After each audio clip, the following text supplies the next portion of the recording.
Welcome to Levels of Connection, where we discuss how human connections work and why they're so important.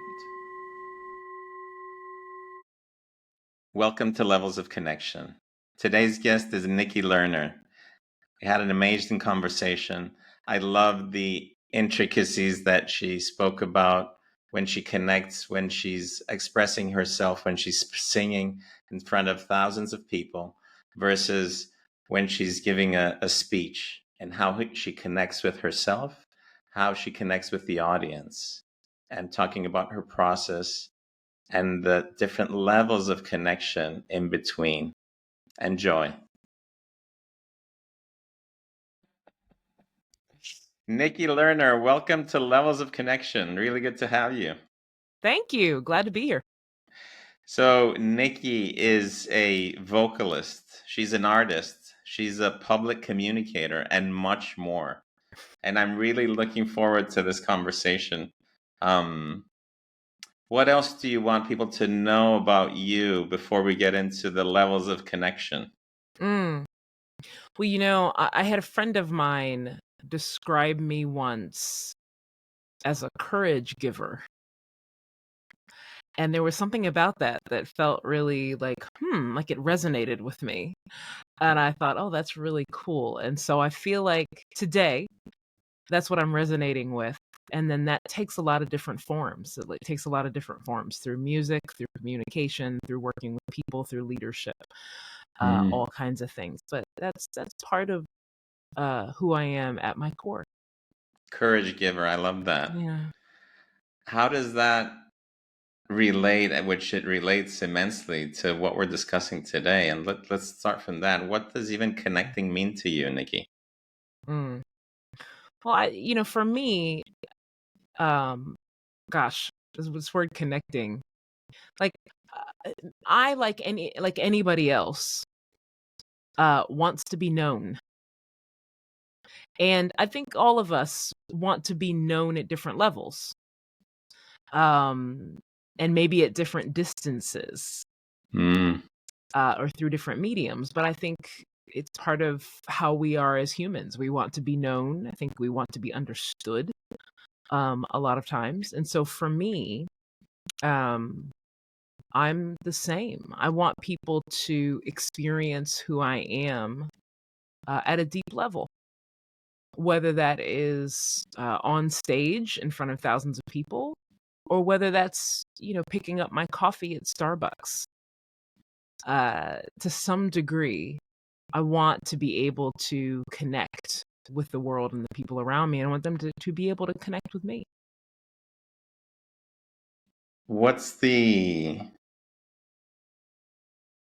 Because I know you do public speaking, you do one-to-one interactions in businesses in all parts of the country and other places, and you're an artist. You perform in front of thousands of people, that you said. I'm really interested in the way that you, especially comparing like the stage of public speaking versus the stage of when you're singing, when you're performing. How do you feel that difference in connecting with people? It's interesting that the expression of both of those things can feel very different, while the core of who I am feels very much the same.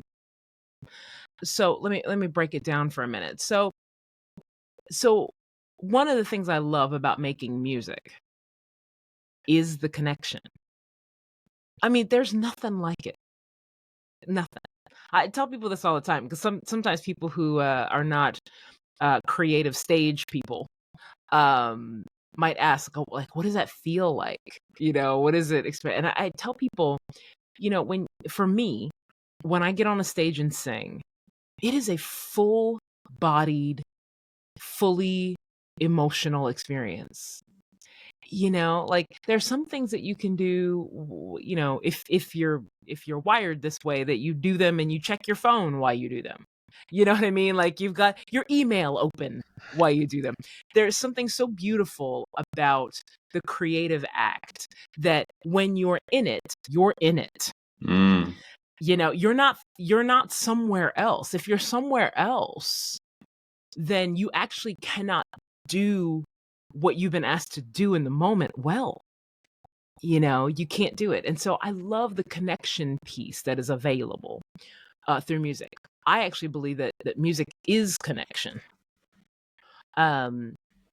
And when it goes out, it's a different kind of connection for everybody that is sitting and receiving from you. In my performances, I love telling stories about the songs that I do, where they come from out of my life, and what sparked the writing of that song before singing it. Because I really believe that the stories of our life, we don't have to have the same lived experience in order to find some point of connection with each other. And then there's something about music that, you have to have a response to it. Sometimes that response is, this is awesome. And sometimes this response is, that's not my preference. But it doesn't matter. You have a response to it no matter what. And I really love being able to do the creative act of singing and really being able to touch people and connect with people in a place that just words can't often get to. Right? It moves people from head to body and to experience now. So then when I'm doing public speaking, if I'm speaking at a conference or I'm speaking in front of teams that I work with through coaching, the core of that is still the same. The goal is still connection. And that's one of the things I actually appreciate about the way I approach my work is I'm not super interested in, having my presentation be awesome if there was no connection. How do you go about doing that? I love what you just said. Well, so I've learned over the years to be listener focused instead of self-focused. So, most of us that do public speaking, or if we're ever in front of people, this is a small thing, but we just prepare, we prepare too much. If you're a person that works with, slides and all this stuff, you have 145 slides. Like, nobody cares about your slides. Trust me. They really don't. They don't care about that. All people really care about is, can I learn something new today? And really, can I connect with the person that is sharing it? And so I am willing to abandon everything I've prepared in the moment for the sake of connection. There have been times where I've been in front of people where I've started to talk about something and I pause for a minute and say, like, how is this hitting? Like, is this, are we tracking? Like, what are you thinking? I'll even ask, like, is this not helping anybody right now? Like, and if it's not, I'll pivot. I'll pivot in the moment in order to connect with people. The way that I show up, this is a little bit different with music. Although I will tell you this, is that when I'm on stage, even though I've prepared a set list of songs, I am fully prepared to abandon that entire set list. Isn't that improv, both with the singing and with the public speaking? Sort of improv? It depends. Honestly, I don't know if I'd call it improv. Because how I look at it as when I show up, whether that's musically or in my public speaking, that I kind of show up with I'm trying to look for something in my office. I've got something up there. It's literally like a tool bag, right? Like if I were to show up with a tool bag and that tool bag had all these different tools in it, right? A hammer, a wrench, or whatever, right? And it has that in it. Well, I know that I have a plan. I have something that I showed up with that I would like to achieve. However, what I also know is that I've also showed up at all times with my tool bag. And so that's why I say I'm not even sure we could call it improv anymore. Because it's really not improv. Improv kind of feels like, we're in the moment, we're making it up as we go. And maybe to some degree, there's some of that. But I actually believe, I know from myself, and I believe from other people, that in those moments where we're just off script or we're off, plan, we're just going to the tool bag. And we just pull out what we need in the moment. The tool bag is always full. Yeah. Right. And I believe that about myself. I trust that about myself. That I will have everything that I need in the moment to do what I need to do because I have a full tool bag. I didn't just show up with a hammer. So that's what I'm taking from that is that it takes a lot of preparation to create that tool bag. So you're not, because some people could mistake it or, oh, she's going to wing it. No, you're not talking about winging it.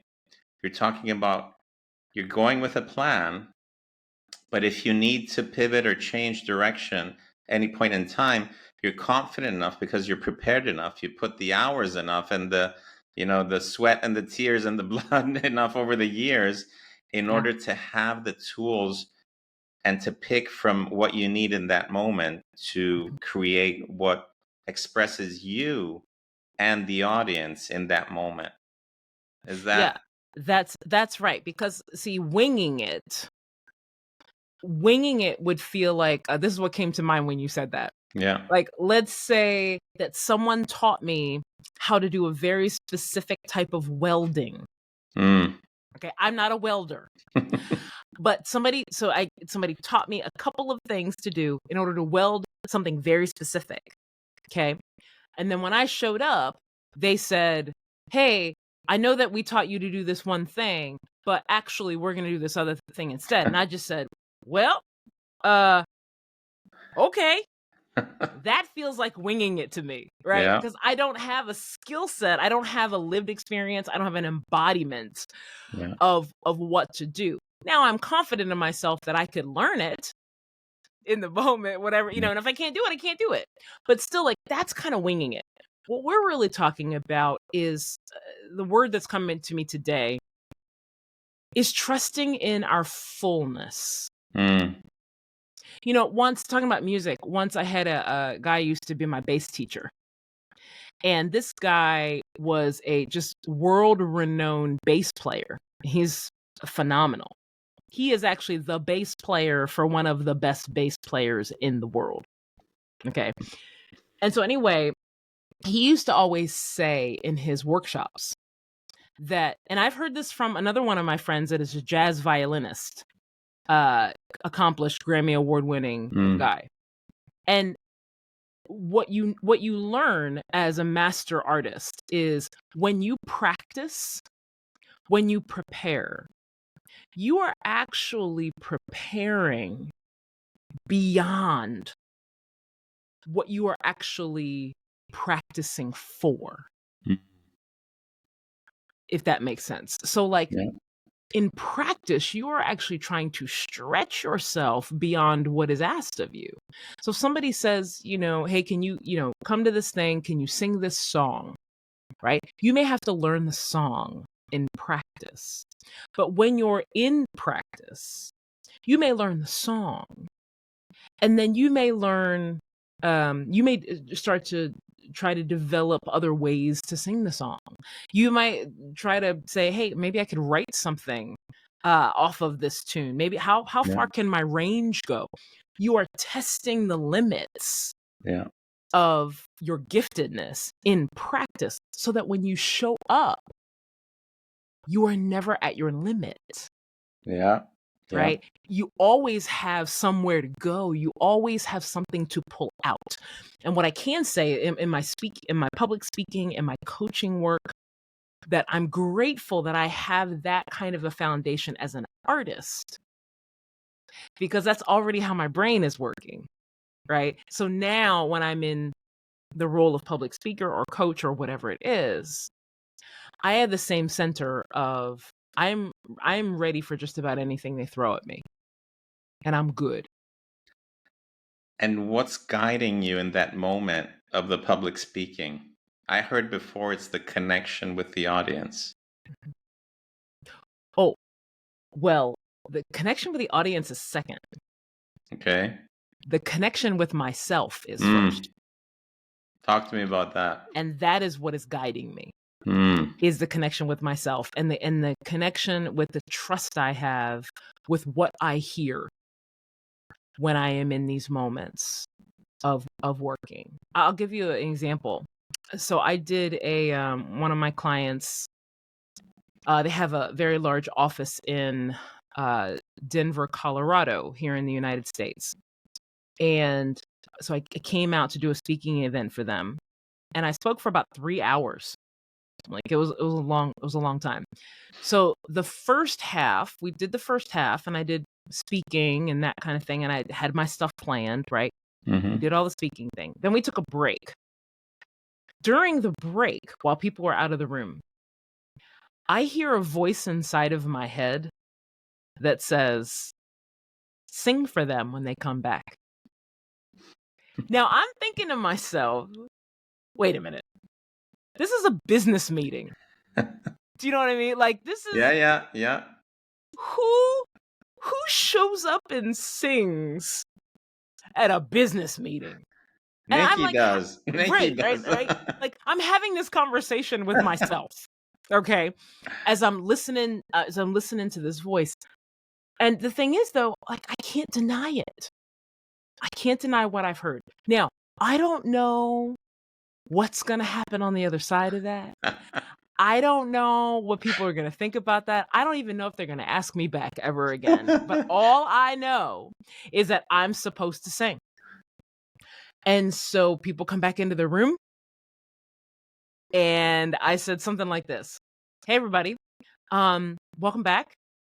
Before we jump into the second half of our teaching today, I'm going to sing for you. And, even just to say that in a business meeting, it felt really uncomfortable for me in a sense, right? Yeah. And I said, I'm going to sing for you. And I heard people go, oh, like, oh, And I said, so here you go. Like, I didn't make a big deal about it. I just said, this is what I'm going to do. And I sang a chorus of a song that I had written that I might sing at one of my conferences. Did it a cappella, sang this chorus. And afterwards, like, they loved it. Loved it. Now, what I do know is that it endeared them even more to me. Oh, yeah. Right? Because for a lot of people, they would see that as very vulnerable. Right? Like, you would do that? Like, here in the business? Like, who does that? Right? It's very vulnerable. Yeah. And they got to see a side of me that otherwise they wouldn't have gotten to see. And I actually think what it did was to draw them closer to me, not farther away. Right? And because of the topic that we were talking about, how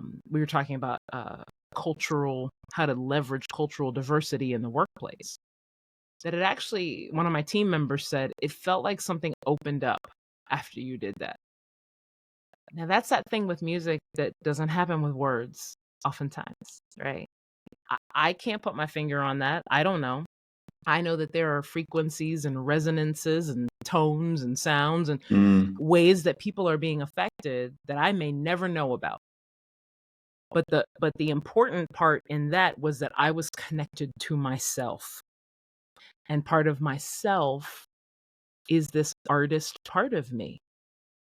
And so I have learned to trust that voice, particularly in the moment of what to do, even if it feels like it's outside of my plan. Yeah, I was going to say that, first of all, you listened to that voice and then you acted on it. You didn't just brush it away. So that's key, because many people would say, oh, something was pushing me in that direction, but I didn't listen to it. I didn't go. I just went the other way. You welcomed it. You listened to it. You paid attention to it. And you acted on it. And the more you do that, the more you cultivate that connection with yourself. Yes, and what it does, what I've found is it starts to build the level of trust you have in yourself.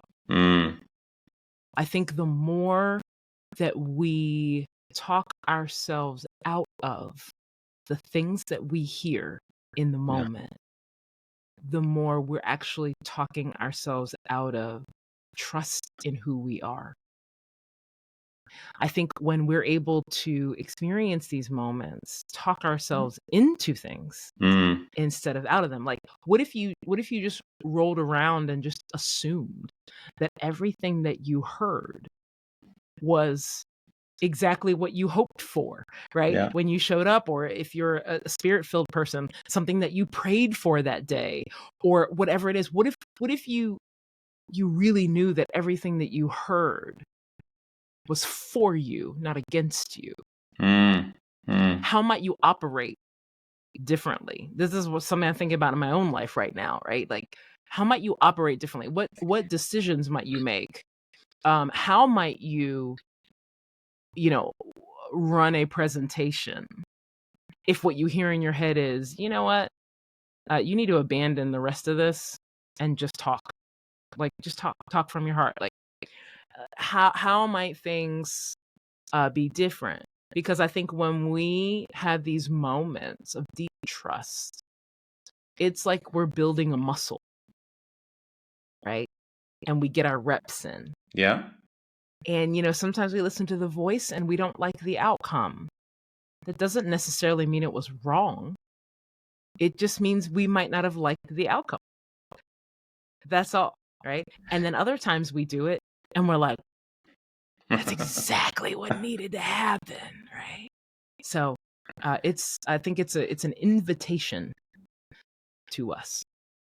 Do you have other practices that you follow to, as you said, strengthen that muscle, develop that muscle, develop the connection even stronger with yourself? Yeah, I'm a big journaler. I do a lot of journaling. I am that kind of person that carries her journal around with her all the time. Okay.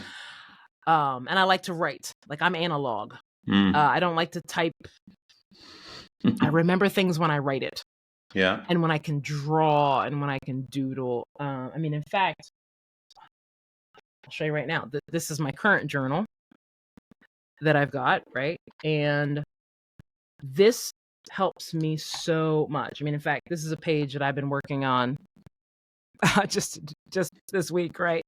Yeah. With different ideas. And particularly when I feel like I have a new epiphany about something or a new statement that I feel like is propelling me forward, I write it down. And I write it down. I'll go back to it. I don't just kind of close it and put it on the shelf. I go back to it, maybe the next day, and rewrite it again. Sometimes I'll speak it out. Sometimes, depending on how powerful I think it is, I will record it. So I've actually got a mantra that I started several months ago based on statements that I knew were going to propel me forward in who I was trying to become. Yeah. And I have two versions of it.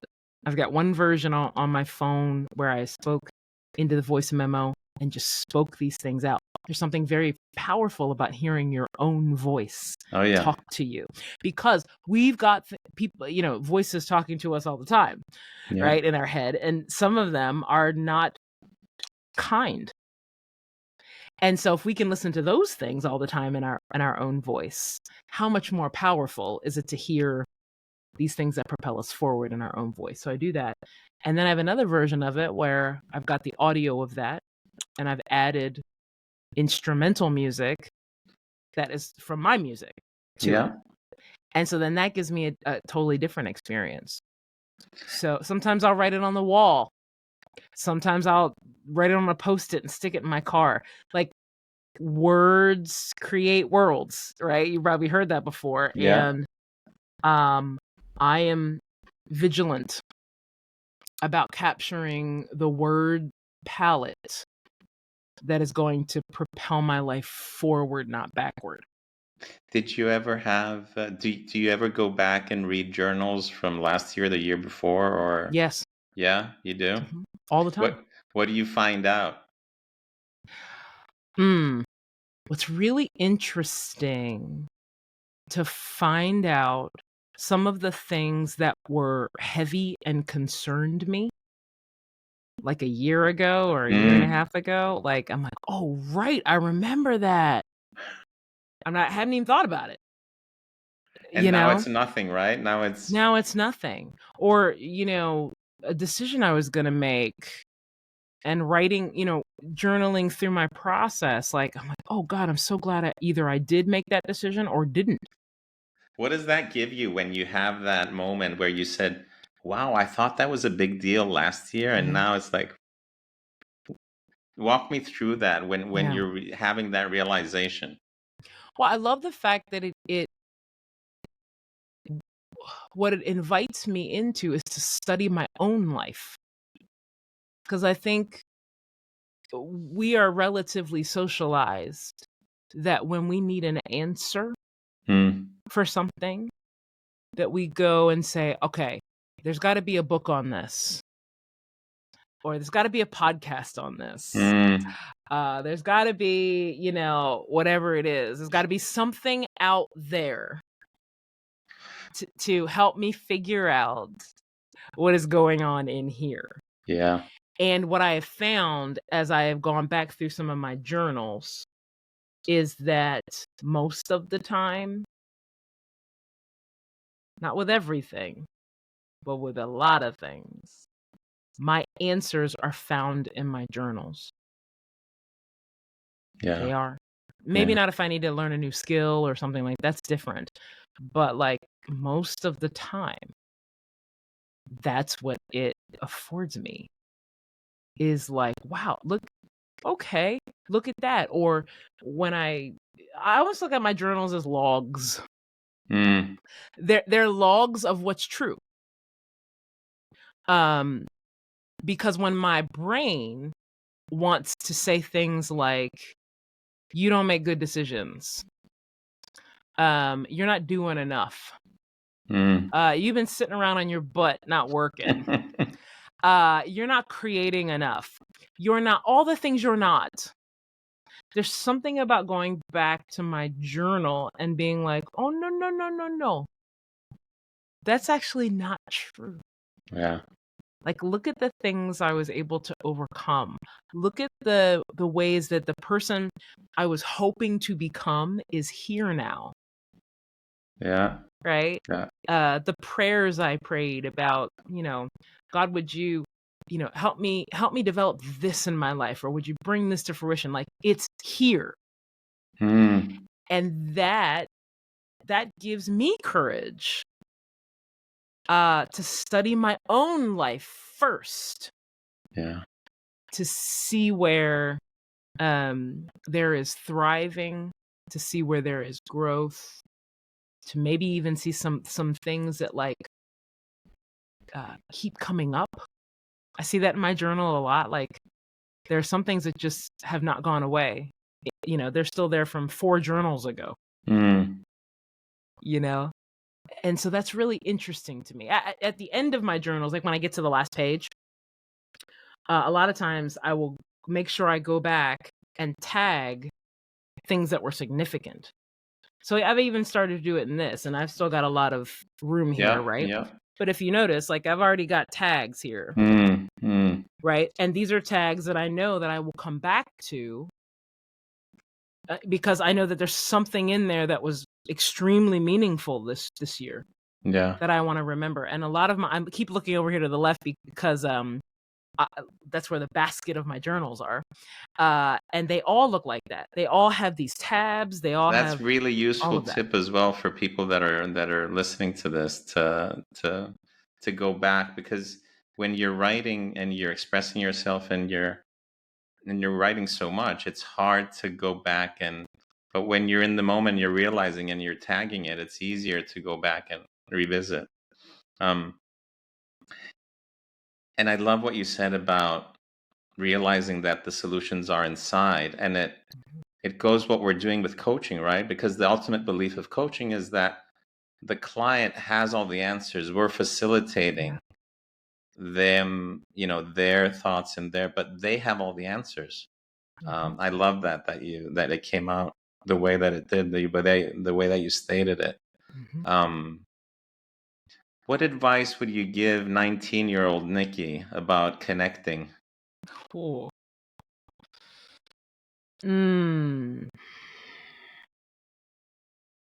I would tell her that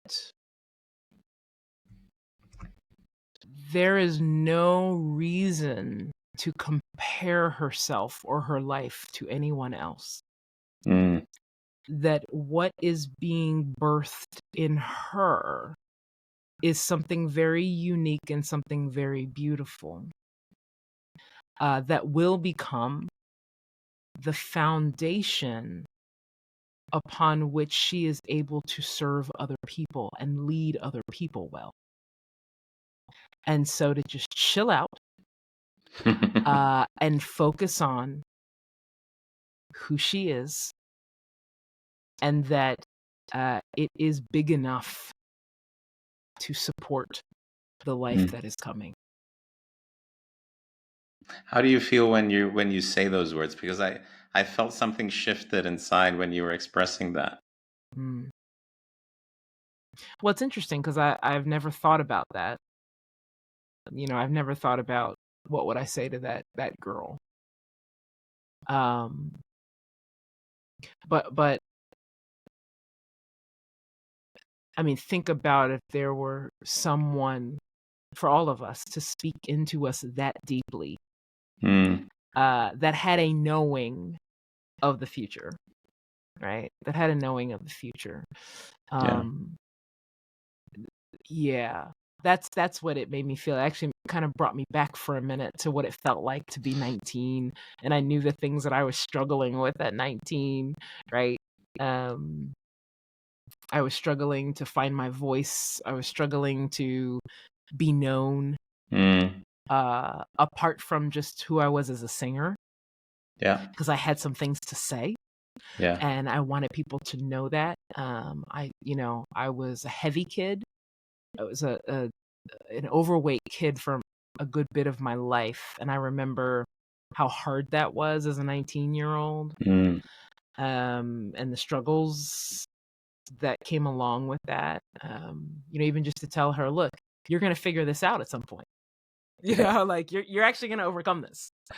So keep working. Yeah. Yeah, just all of that. It kind of gave me Thanks for sharing that. Thank you. Yeah, thanks for asking. When people are listening to our conversation, and people that have hard time connecting with others, or just don't know how to do that. Like when I was a child, I was very awkward and had no idea how to connect in general, either personal or business. What would you advise people around connecting? How to, what's your philosophy or your guidance to the people that would be watching our conversation? If people find that they struggle, I would really encourage them, talk about tool bags, right? To put in your personal tool bag a bit of a skill set on how to ask good questions. Because I think, particularly for people that do not find it natural to connect with another person, that, I mean, I don't know about you, but I've been around tables over the course of my life where I've sat there and nobody has asked me a thing. And, I've thought to myself, like, I'm interesting. Like, I'm funny. I'm interesting. I've got things to talk about. Like, somebody asked me a question, and how awkward that feels, and sometimes, like, you can have a table full of people and it be silent. Like, what is that? Yeah. Particularly with people you don't know. Like, there's so much to learn about other people. And so I think that learning how to ask good questions of people, interested questions, curious questions of people, is a beautiful art form that can create an on-ramp to connection. Right? Love If you that. get really good at that, hopefully someone else will say, well, how about you? Right? And what we're looking for is on-ramps, because a lot of people, they just don't know how to start. And so I would build a bit of a tool bag, a little tiny tool bag you can take with you, so to speak, of, 5 or 6 really good questions that you could ask people no matter where you are. Right? And I'm even thinking of some of those, like if you're sitting around with a person, instead of kind of asking them, so what do you do? Right? It's my least favorite question. I like to ask people, so, Brian, we'll call him Brian. Brian, it's nice to meet you for the first time. I'm Nikki. So what do you got your hands into? What matters to you these days, Brian? And that allows people to talk about the fact that they're in a baseball league, or, maybe they play soccer, or maybe they're a musician, maybe, you know what I mean? Yeah. And it leads to great connection. Thank you for that. I love the conversation. I'm just mindful of time. We could go for hours. We haven't seen each other for a while as well, so it's a nice way to catch up as well. It is, yeah. It is. Nikki, what was useful from our conversation today for you? Good, slow connection with you. I love that. Right? Just time to say, we block out an hour, we block out however much time we need to just talk slow and talk about life and work and the things that matter. That is meaningful, very meaningful for me. So thank you for that. Oh, thank you. Thank you for taking the time. And our next conversation, you have an open invitation to come to Cyprus. And the next Levels of Connection episode, we'll do it on a beach or a mountain in Cyprus. So when are you going to be in Cyprus?